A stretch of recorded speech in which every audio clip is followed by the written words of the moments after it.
Off my video. Nope, skip it. You carry Ayuri when you're going. Why? Because why has a long tail and two branches? Hi guys, welcome back to my channel. My name is Tessin for this that new here. And today's video, as you could have seen from title, I'm going to be talking about something a tad bit controversial, and I'm going to be talking about discipline, corporal punishment, my own experiences with discipline and corporal punishment growing up, what I hope my future experiences would be, and the new legislation in Scotland about, corporal punishment, spanking and all that good stuff. And yes, this topic is a bit controversial in the African context and even, amongst other cultures as well. But let's just get right into the video. So if you'd like to know more, definitely keep watching. Now, let's talk about corporal punishment. I'm going to talk about it also from the faith perspective and what I think about corporal punishment, disciplining a child and, all that good stuff. So I'm going to be talking about that as well. So first things first, what inspired this video? A few weeks ago, I'll put the exact date here. The Scottish government has passed into law as the first, country in the UK that has banned spanking of any type, like any type of spanking. Like, it's not allowed. Your children can actually go and report you to the authorities and you actually get in trouble for spanking your child. And we all know what spanking is.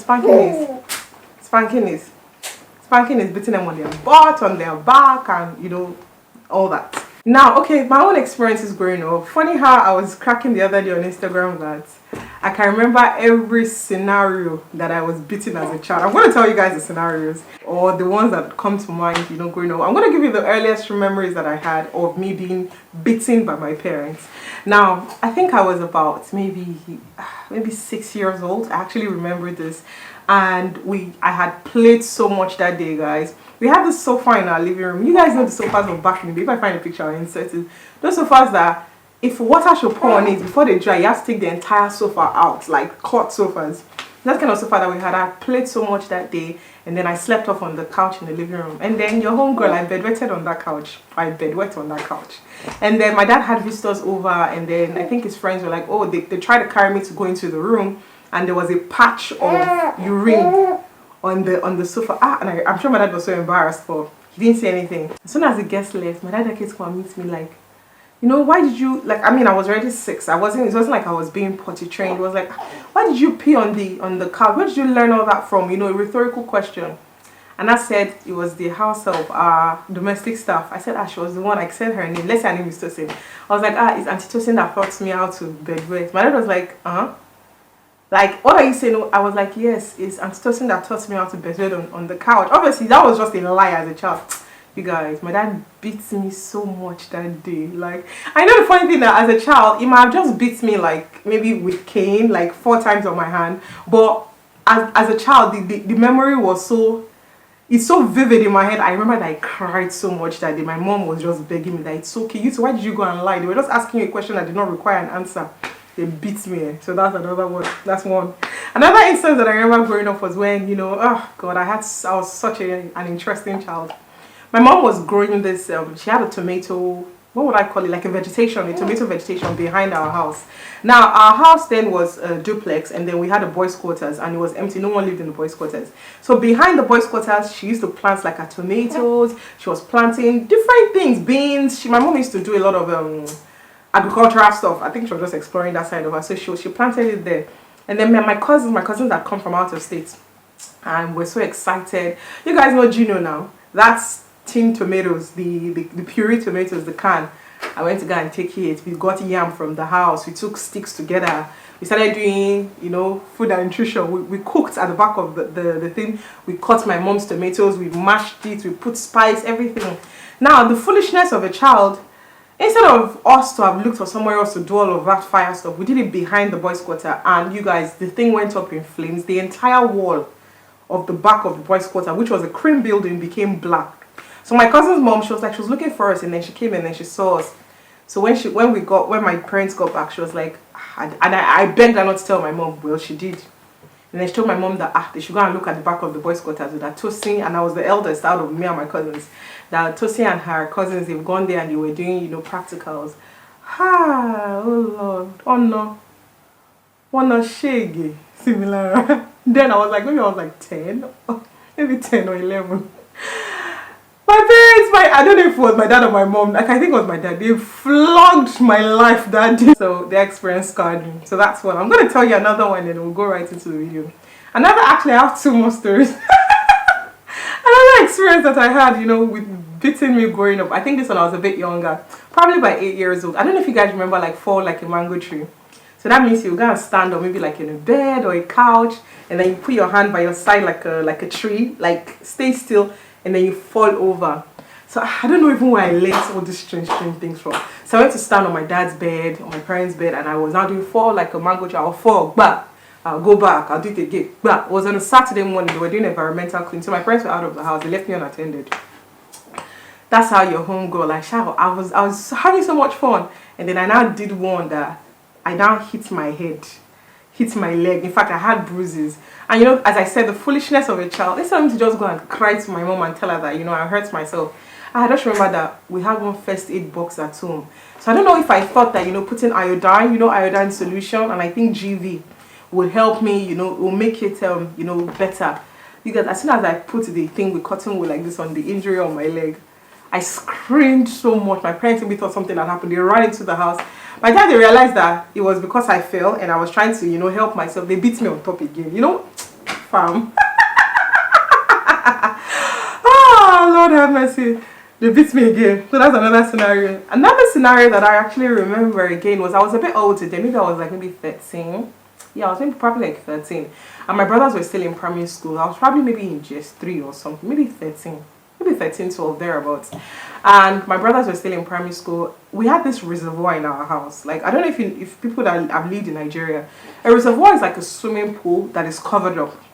So you use it to like store water. So we had one and it was covered up completely, and then it had a small hole on it. Now, we had a security guard that when they bring lights, it goes to check the reservoir is filled up. Sorry, sweetie. So the security man, when there's lights, and then he will go and check if the reservoir has been filled to the brim, and then he'll put on the water pumping machine. So I think that day my brothers got this genius idea to go and swim inside. So they went with the ladder of their double decker bed, the double bunk bed, and then their bunk bed ladder, and then they put the ladder into the reservoir hole, you guys, and then they were swimming there because the water was low. So my security man now decided to go and put on the water. I said, okay, let him just go and check the water levels and be sure that it's low enough, and so that he will know how long before he locks it. You guys, as he just checked, he just saw my brothers. Thank God. What if he didn't check? He would have filled it to the brim, and their dead bodies would have been floating on the surface of the water. So he checked and he saw them. Apparently, they had been so tired. They were trying to get up. They couldn't get up. Come back up, rather. And their eyes were sore. I'm sure the guy was just, scared. And I was the one that was babysitting them. As soon as my mom got back from work, my security man told my mother. My mother told my father. I don't know what was my own, but they beat me again. They beat me for encouraging them to be stupid or not watching them properly. They should have beat me. I remember that day I felt so bad. Like, what did I do? I felt so bad, but I was flogged that day. And when I say beat, I mean like my dad had a cane. They flog you like they flog you in secondary school. Those are not Nigerian. I'll put the meaning of the cane here. So now that I'm giving you my own experiences growing up with like corporal punishments, recently Scotland, just passed the legislation, as I said earlier, that no spanking is allowed. And when I saw it, a part of me was like, it's about time.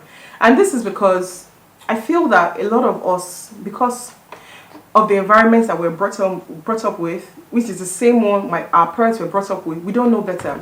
We don't know that, you can correct a child without using physical punishment.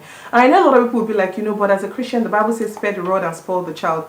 I feel like there's so many metaphors in the Bible and so many expressly stated statements, for pardon my tautology, in the Bible. But you can decide what your own rod is. Spare the rod and spoil the child does not mean that you must flog your child. I know people that their parents never hit them growing up and they turned out fine. Spare the rod for you can mean, the rod in that context can be maybe encouragement, can be stern words, can be timeout, can be creative punishment. And it's funny how I'm talking about instances where I was flogged, but what happened was that after a while, like when I became a more mature child, when I had more consciousness of my environment, I realized that my parents actually did not used to flog me. In my entire 20 something years of living with them, I can count maybe on one hand how many times I'd been beaten compared to other homes. Not like, it's better, but it's still better than some people's home that they used to beat them every week.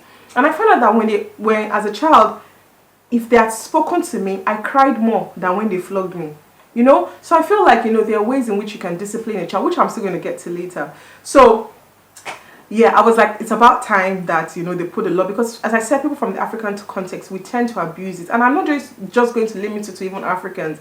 I watch a lot of crime shows, and I watch how, people lock up their children in cages, they beat up their children that don't even have an understanding of what they're doing, or even if they have an understanding of their, the Bible says there's foolishness in the heart of a child. Like, there's foolishness in children. You should, as a parent that knows better, you should give allowance for the foolishness of a child. That's how I see it. So instead of having to hit that child, you are just taking out your frustration on that child. You're taking out your own, what would I say, your own lack of self-control on that child. Now, people are going to say, so listen, the big question, are you ever going to, flog Isla? That's my daughter. Are you ever going to hit her? I hope not to, I hope not to. I pray that, I bring her up well, and I know that children will always test you. They will always push your boundaries. But I hope that, God engraces me with all the self-control that I need. That I don't need to actually, beat my child to pass a point across. I don't need to beat her in anger just to correct her. And that reminds me, being born again, I read something in the Bible that I have translated into being someone that I've taught children, being someone that I've been in positions where I've had to look after children even though they're not mine, is that the anger of man does not produce the righteousness of God. So can you actually discipline your child and not discipline them in anger? Now look at the scenarios that I gave with my own parents disciplining me. They disciplined me in anger. And that's the truth. They did discipline me in anger because they were just furious. And I feel like, our goal as believers is to do better than our parents, is to do better than the environments that we have been brought up in, is to, once we catch that light and that rhema from the word, we apply it into our everyday lives, which is what wisdom is, applied knowledge. That's what wisdom is. So as in, I hope that, when my daughter does something wrong in future, no matter how livid I am, I go to my room, maybe I even hit the wall, or I say, oh my God, after all the training I've given this girl, after everything. But I don't discipline her in anger. I can correct her in disappointment. I can correct her even in anger. I can say, what you did really made me unhappy. Is this what God expects of you as a child? I can be angry, but I don't need to inflict pain on her, physical pain. And I feel like, and I said, my prayer really is that God helps me. I follow a lot of parenting pages. I read a lot of parenting articles. And when this legislation was passed, and I even put it on my Instagram, a lot of people that have children that are way older than I mailed me, messaged me, and they were sharing their own thoughts that it's true. They have found that with parenting, with their own experiences, there's a way you can actually correct a child without actually inflicting pain on them or any form of corporal punishment. It's funny how when I was growing up, in as much as my dad actually hit me and my mom beats me, they used to give me very crazy punishments. They'll tell me go and sit down in a naughty corner. They'll tell me time out. They'll tell me and my brother, they'll say we should go and write essays.